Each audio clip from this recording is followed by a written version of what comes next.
कोल्हापूरमध्ये तरुणावर तलवारीनं हल्ला करण्यात आलाय। जयसिंगपुरातील नांदणी नाका परिसरातली ही घटना आहे। पूर्वी एक भांडण झालं होतं, ज्याचा राग मनात धरून हा हल्ला करण्यात आला।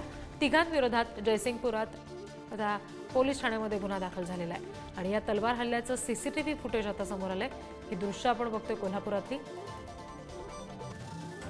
ज्या तरुणावर तलवारीनं हल्ला करण्यात आला तो तरुण गाडीवर बसलेला होता, त्याच्यासोबत ही एक वृद्ध महिला सुद्धा होती आणि पाठीमागून हल्लेखोर आला, ज्यानं तलवारीनं थेट वार केला या तरुणावर।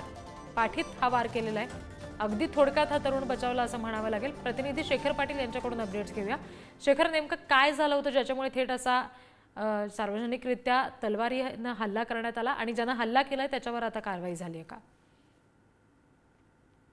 रिद्धी, 3 जणांनी खरं तर हा हल्ला जो आहे तो तरुणावरती केला होता। आपण जर बघितलं हे दृश्य, एक तरुण जो आहे तो आपल्या आईसोबत त्या ठिकाणी बोलत उभा होता आणि ते बोलत असतानाच पाठीमागून येऊन अशा पद्धतीनं तलवारीनं हल्ला जो आहे तो केलेला आहे। कोल्हापुरातल्या जयसिंगपुरातील नांदणी नाका रस्त्यावरती खरं तर हा हल्ला झालेला आहे। पूर्वी जुना वाद या सगळ्यांचा होता आणि तोच राग मनात धरून हा हल्ला जो आहे तो झालेला आहे। खरं तर अशा पद्धतीचं वार जे आहे ते होताना आता दिवसाढवळ्या देखील पाहायला मिळतात। यापूर्वी देखील अशा अनेक घटना जे आहेत ते कोल्हापूरमध्ये घडलेल्या आहेत आणि आता देखील एक धक्कादायक घटना जी आहे ती पाहायला मिळते।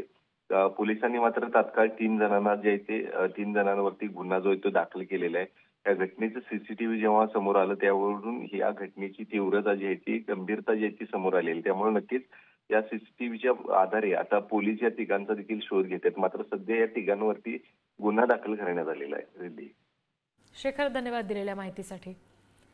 आपण कोल्हापुरातली ही बातमी बघतोय, त्याचं हे सीसीटीव्ही फुटेज आहे। एक तरुण आहे ज्याच्यावर तलवारीनं हल्ला करण्यात आला। तिघांनी हा हल्ला केल्याचं समजतंय। त्याच्या आईसोबत बोलत तो उभा होता रस्त्यावर आणि तेव्हाच हा पाठीमागच्या बाजूने हल्ला करण्यात आला। थोडक्यात हा तरुण बचावलाय।